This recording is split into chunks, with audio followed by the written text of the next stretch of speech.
due to the fact of just life, we forget to kind of make reading how important it is to just life in general.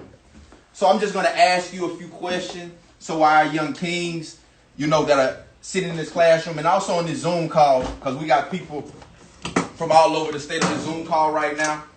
So to also kind of get your perspective on just how it is to navigate and how it's, it's more than important as far as to understand the importance of reading when it comes to studying whatever it is you're studying, reading whatever it is that you're reading, attempting to understand whatever it is that you're attempting to understand.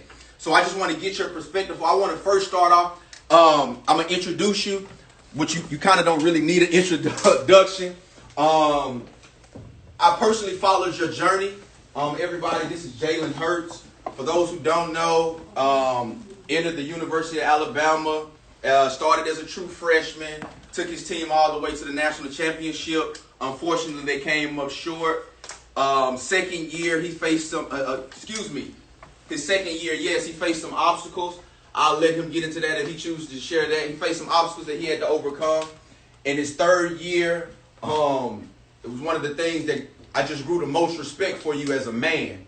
Forget what you did, forget what you do as far as on a day-to-day basis, just as a man, how you carried yourself and how you chose to react to that situation is something that I can go back and when I tell my son how to overcome certain obstacles in life, your story is a story that I can kind of lean back on. I can kind of show him how somebody had to just continue to overcome adversity. And he ended up his senior year, he ended up coming in second in the Heisman. For those who don't know, who are not familiar with the Heisman Trophy, as far as for my younger students, the Heisman Trophy is the most prestigious award any college player can receive. And Mr. Hurts, he was second. He came up second to, Joe Burrow, as a lot of you all are LSU fans. And then he kind of transitioned that into a starting role with the Philadelphia Eagles. I believe your story is a story that eventually will be on 30 for 30, if I'm just going to be honest. And that's just how much, again, I think of you as a man. Forget the football player. Forget what you've accomplished, just as a man. So I just wanted to introduce you. And I also wanted to start it off with the question. Wait, before we start, don't forget that OU plug. You can tell you from Alabama. Yeah. I'm not acknowledging that. I'm 205 to the day I die. We finished that OU, great things at that other university, OU, though. But I'm not going to acknowledge them, man. Sorry, Chance.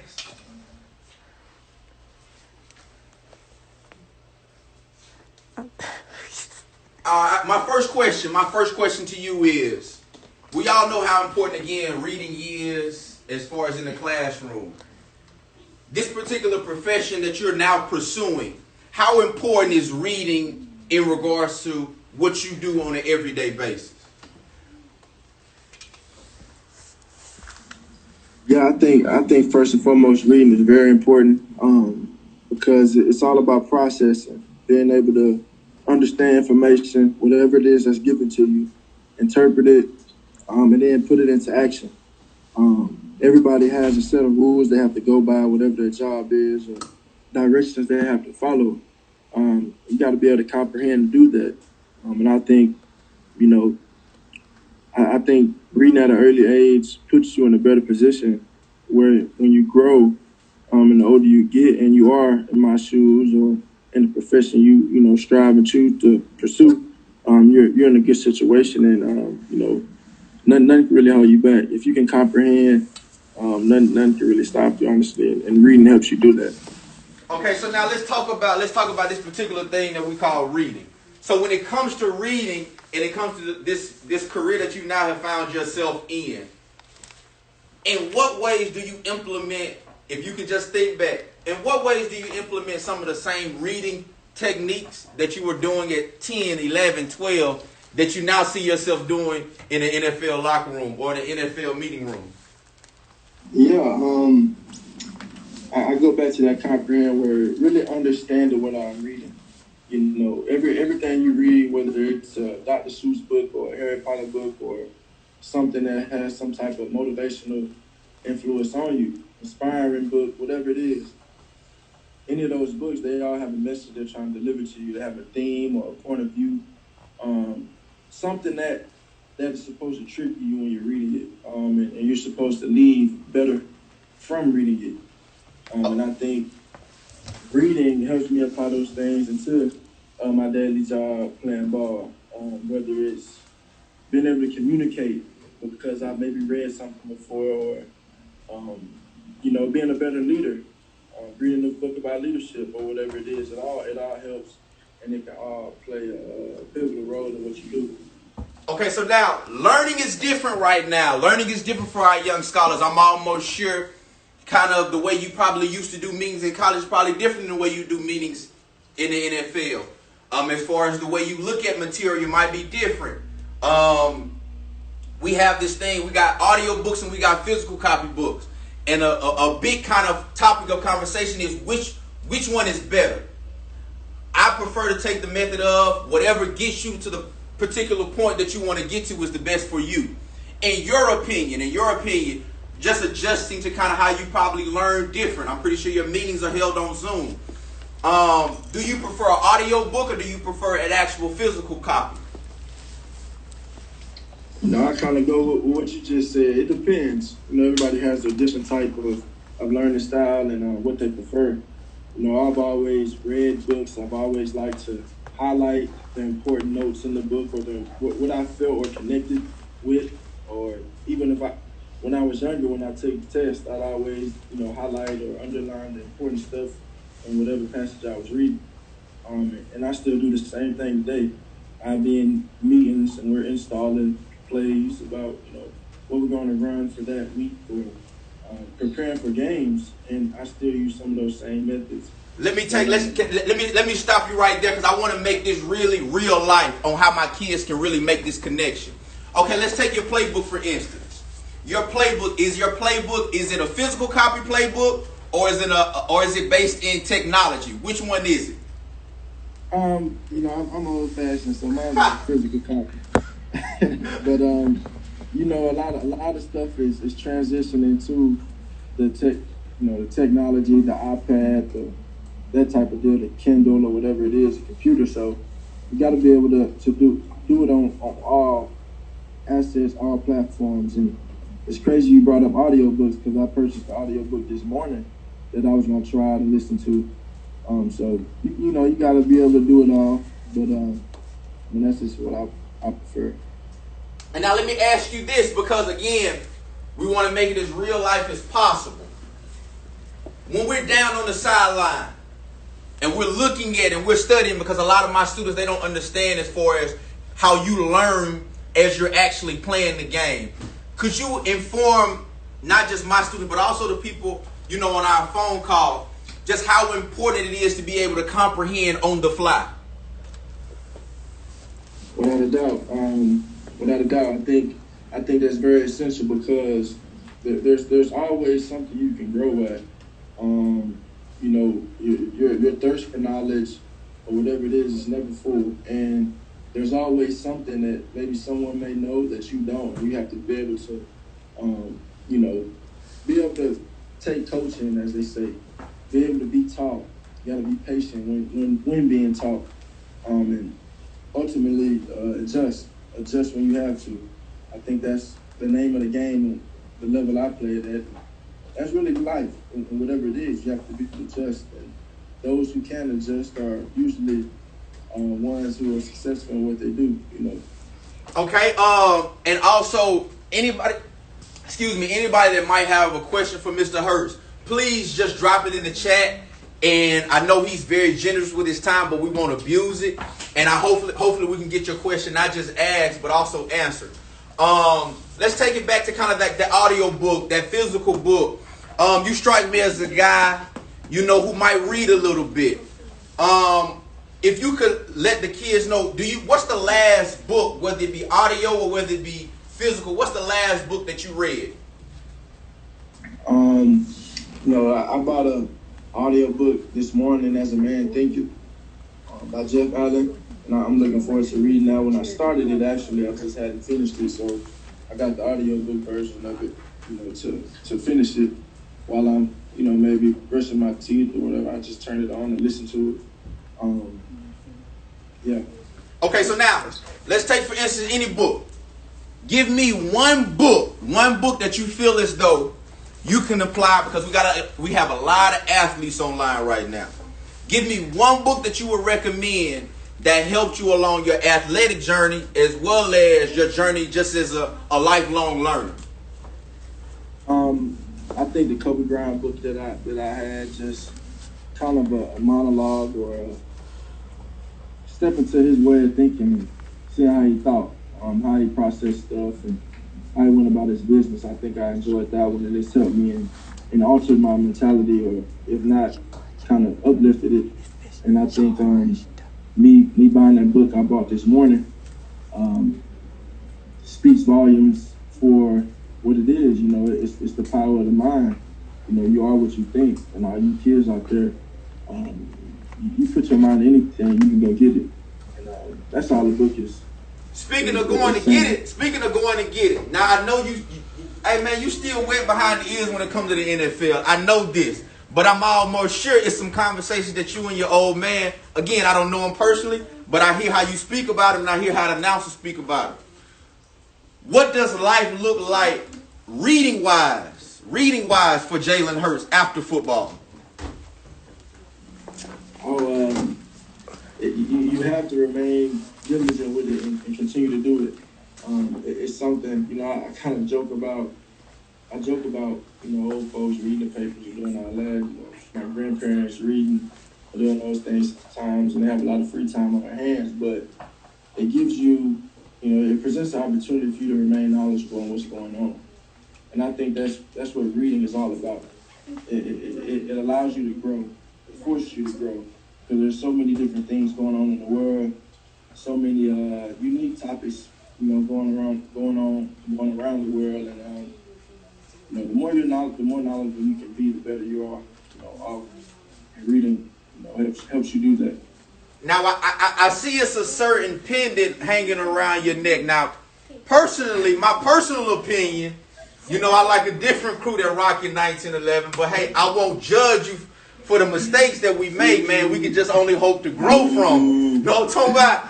Hey, Chaz, what you got to say, bro? With that, with what you, and for those who not understanding the reference, he has Omega Psi Phi chain on. And what I do want him to understand is, what I do want you guys to understand, because I want him to explain it, what did you read based off your fraternity that helped you with your journey just in life in general? Oh, man.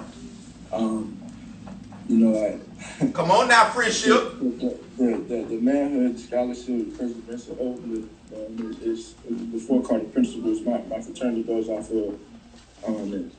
That's something I've been that I've lived by. Just those little 4 words. Just those 4 words. And say it again for my students. Manhood, scholarship, what you're doing right now. A constant quest for knowledge, perseverance, how are you going to handle a tough situation, how do you respond to it, being able to overcome an obstacle. And uplift meaning, what I'm doing right now with you guys, trying to live as I climb up this ladder, of life. So those are 4 principles that I live by, 4 principles that are very close to my heart. Okay, so now with those principles, with that advice that you just gave our kids based off of your fraternity, I would like Jalen Hurts to stop for a minute. Think back. Go back to that town in Texas. And I don't know if your dad, I know your dad coached you in high school. I'm not sure middle school, but I want you to just take a step back. Put yourself back in these same seats that a lot of these young kings are sitting in right now. What's one piece of advice that you wish when you were 12, 11, 13, 14, however old some of these guys are, one piece of advice that you can give them that you wish somebody told you? I was always around the game, and I always knew what I wanted to do. And I think then, if somebody would have told me never give up on your dream, never give up on what you want to accomplish. You got to understand that if you want a better nest, you'll do what you need to do to get it. And that comes with hard work. That comes with joys and pains of life, and what it may bring. it comes from a lot of stuff, but ultimately, always striving to be the best you can be, and always striving to achieve what you want to achieve. All right, I got a question from a student. This guy by the name of Javante Dean. I really like this question because I think it speaks to who you are as a person. He says, "What emotion do you feel when you play well and when you play poor?" You know, I always try and tell myself to never get too high, never get too low. Obviously, the standard I have for myself is so high, and I want to be great all the time, right? But nobody's perfect. Nobody's perfect, and I understand there are going to be highs and lows in this thing. But ultimately, I got to maintain my composure. I got to maintain that because as a leader, there are always people watching me. So I try and keep a level head in everything that I do. Ultimately, give my best effort and all that. And I know at the end of the day, whether it's you guys doing your schoolwork, me playing ball, doing my job, doing what I love to do. If I know I can walk off that field, if you can walk out that classroom, if you can lead that test, knowing that you gave your best effort, you prepared your butt off, and you did everything you can do to, ace it or do your best. That's all that matters. Okay, so now let's piggyback kind of off that as far as how you feel. When it comes to competing, let's just say because you don't just compete on Sundays, and that's one thing I want, especially my younger kids to understand. He doesn't just compete on Sunday, it's an everyday competition for him. And one of my students asked, what is the best part of just simply competing? Yeah, I know y'all listen to a lot of music. Y'all know the song "B versus Me" by Moneybag. That's a very real thing. You have to be able to challenge yourself, and don't worry about what everybody else is doing. I know this is kind of off topic, but don't worry about what everybody else is doing. I know everybody get caught up in the social media and seeing what other people are doing. You focus on you, and you try and be the best version of yourself you can be every day. Just strive yourself. Strive to be the best you can be. That's all you're gonna ask. Effort is free. You put your best foot forward every time. Nobody can take that away from you. Okay, Mr. Javon Granger, he says, Jalen, making it to the league, I know it's hard. Making it to college, I know it's hard.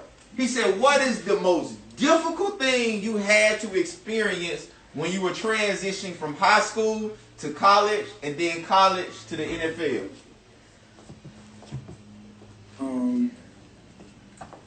One thing I had to teach myself, everybody's always striving for the same things or similar things, but different people, not everybody has the same route to get to their goal, right? It may take me 5 years to accomplish something, and my brother Chance, it may take him 3. It's different routes. Everybody have different roads to greatness. I think for me, something I had to teach myself is just being patient. I've always tried to carry myself as a humble person of high character, but ultimately being patient. Being patient, and patience brings faith. The understanding of it's assurance of what you hope for and something you don't see. You know what I'm saying? So just having faith and maintaining that and being patient with everything. Okay, Mario Stevenson says, you play a collision sport every single day. We get into a car crash. You get into a car crash, anywhere between 100 and 120 times every Sunday. What is inspiring you now to play the game? Like, what's inspiring Jalen Hurts to play this game now? I want to be the best. I want to be the best. It's as simple as that. I've been fortunate to play at a high level in high school, play at a high level in college, and leave my mark. And ultimately, I want to be the best. And on the flip side of that, I know this is a great opportunity and platform for me to reach out to young kids like you guys. So, being remembered for something right, leaving a legacy that is lasting and ultimately uplifts those to come after me on and off the field. Okay, so now, Because you've experienced a lot of different emotions throughout these past, about 5 years. A lot of different emotions, from the highest of the highs, I'm almost shipped to the lowest of the lows. Noah asked, did you ever doubt yourself at some point? And if you did, what did you doubt yourself about? I doubted myself because of one reason, because I at a point in my life, I started letting people dictate my happiness, dictate my, not my will, but I let people's opinions, get in my head. Could I stop you right there? Because I want to give these kids a real life example, not just something. Could you tell these kids what particularly in your life happened that made you like, can you give them a specific example? Because probably some of them might be experiencing the same exact thing you're experiencing, and they might want to give up. They simply said I couldn't do it. I couldn't be who I am. They tried to put me in a box. And ultimately, you can't let anybody stop you. That's why I say don't let anybody stop you from achieving any dream that you're striving out to achieve. Any goal, whatever that is. Don't let anybody get in the way of that. Speaking of that, let's talk about real quick. I got just a few more questions. Again, I know you probably got to get back to your workout, me, so I won't ask a whole lot. Now, I do know, if I'm not mistaken, you did graduate in how many years? 3 years. Chance, Sylvie, you did graduate in how many years?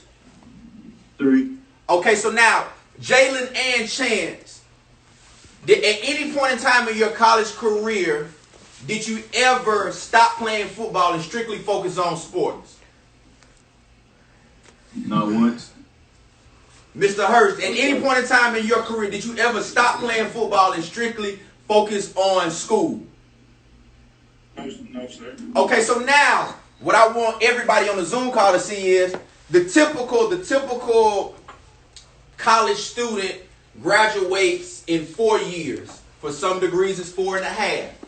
These two young men, again, they did it at literally the highest level of collegiate sports. The highest level, Division I.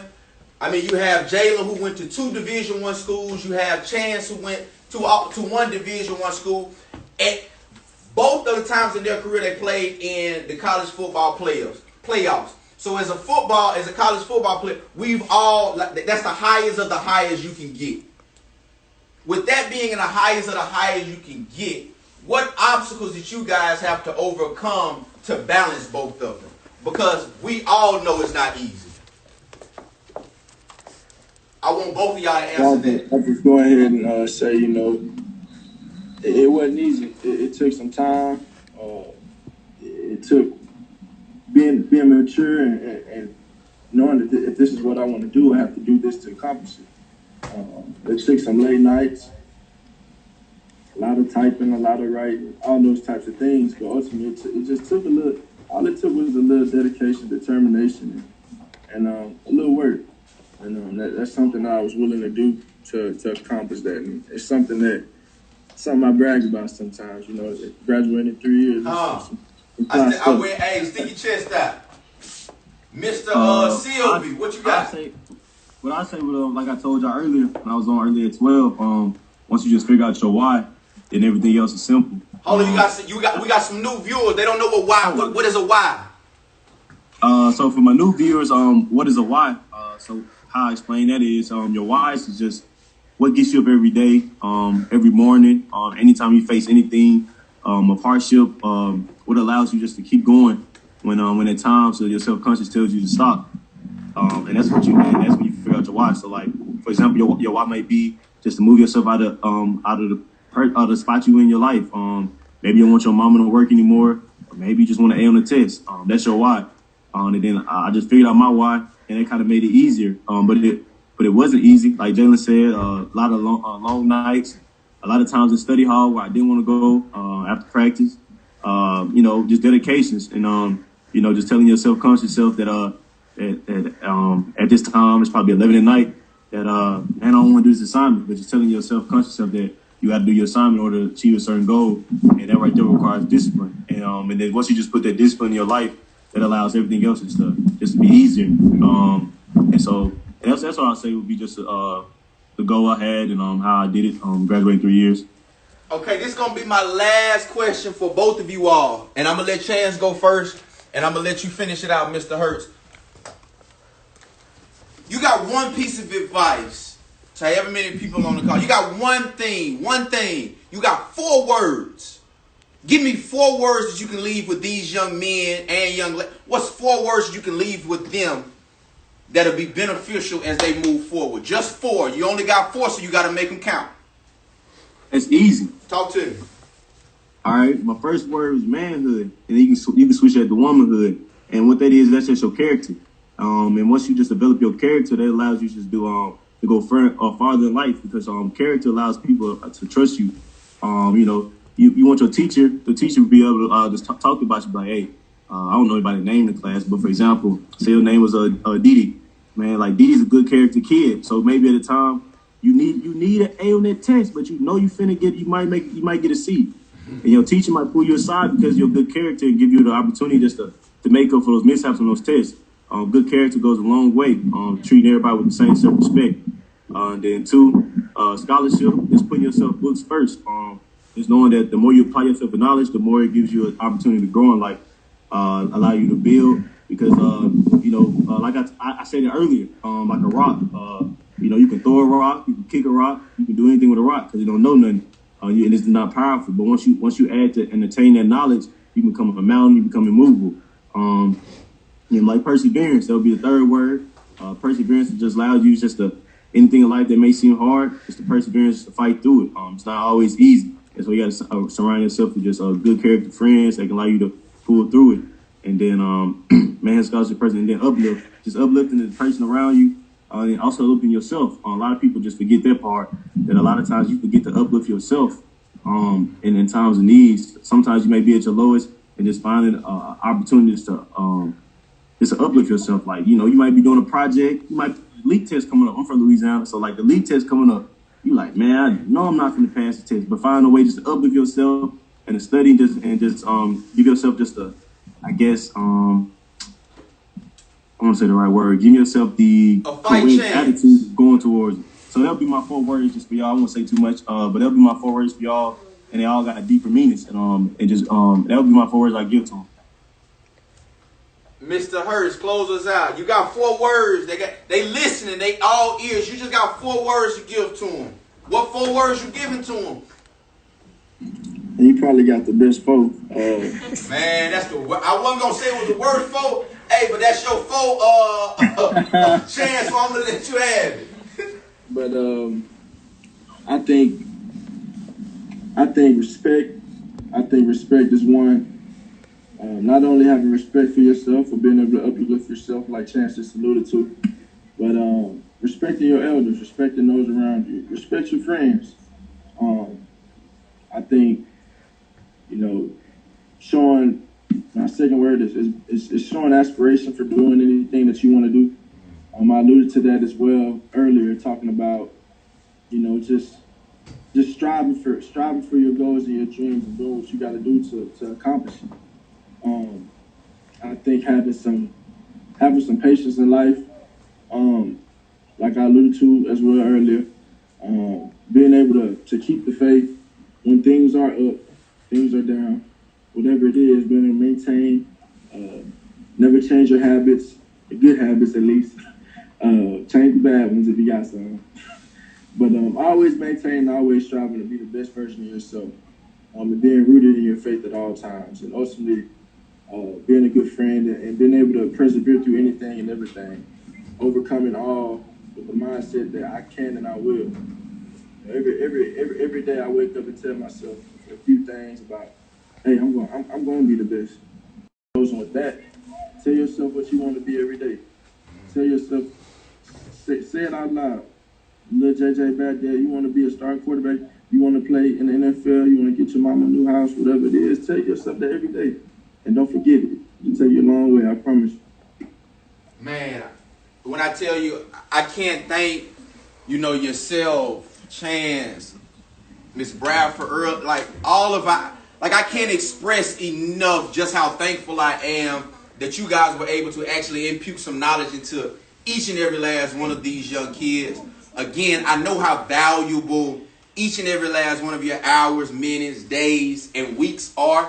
So for you to give us not 5, 10, for you to give us an hour, that's just not just you, that's also everybody who, who added to the conversation. For you to give us that much of your time, I just want to tell you thank you, thank you, thank you. This is a moment I know for my young kings that they'll probably remember for the rest of their life.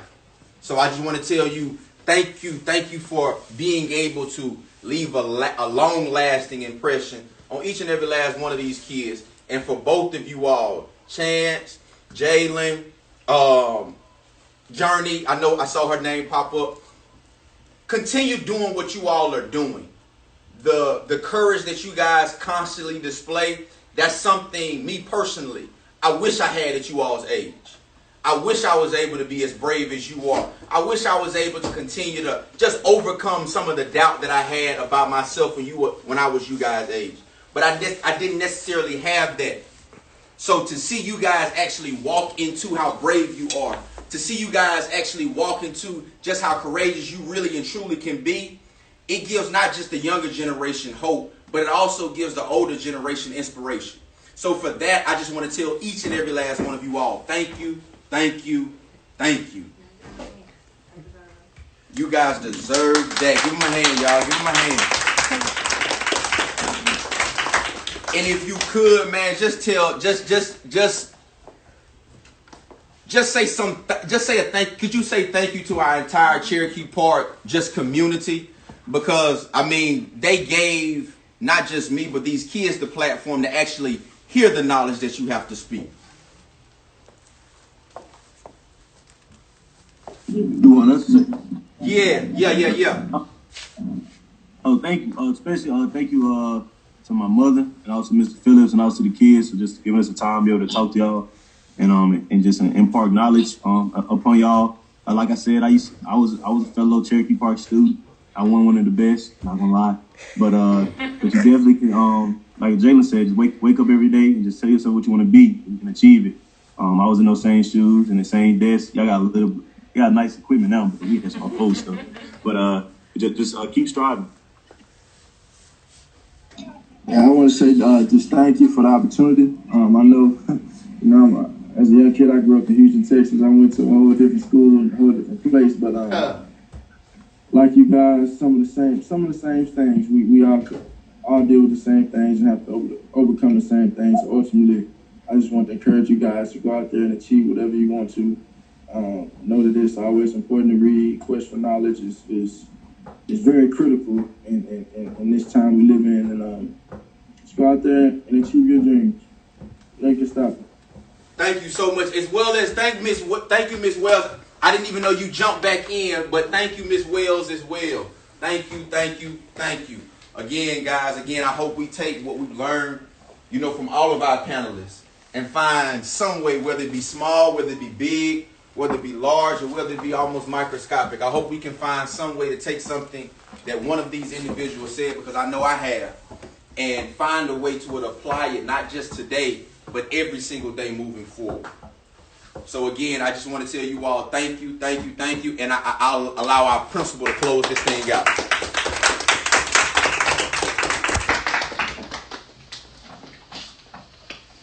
I like my outfit. Hey. Yeah, I'm dressed in character because today is Read Across America. And so we just wanted you all to just come and talk to our boys and girls about how important education is. Again, thank you so much to my son. Chancellor, I love you so much. Thank you, Jalen. Even though we're from Louisiana, we love you too. Earlier, we had a 12 o'clock panel. They joined us again. We have Journey Bradford, Aaron Wells, and did Lily get back on? So Lily, Brandon Wilson, and Sean Brown. We had them on earlier at 12. Again, thank you all so much for making this impact for our students. Because just reading the book is reading the book, but in actually talking about it, being real, being relatable, That was very, very important. Again, thank you so much, and definitely we will do this again. Thank you, Mr. Phillips, for facilitating.